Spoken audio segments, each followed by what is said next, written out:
There's a tendency to think of creative geniuses as people who are eccentric, totally different from the rest of us. When I was a kid, this is absolutely true. When I was a kid, I literally believed that I could never become an author.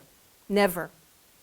And the reason for that is I thought authors were people who were raised on a mountain top. And can you picture it, kind of a Greek temple, right?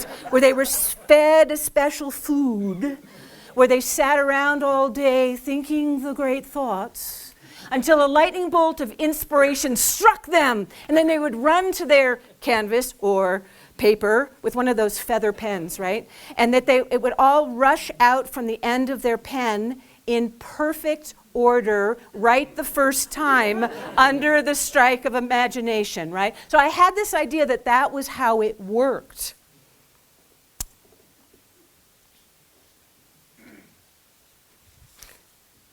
That's the Hollywood image. That's part of our collective mythology. But if you spend time studying the creative process and the way that talent and genius actually work, the real story looks quite different from that, doesn't it?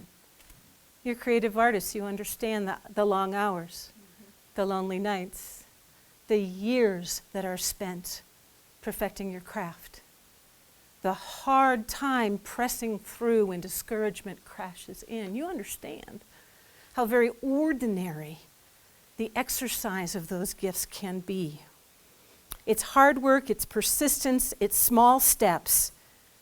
To put it another way, here's how I think about it. Creative inspiration has a kind of magic to it, but it's a magic that tends to work itself out in surprisingly ordinary, everyday kind of ways.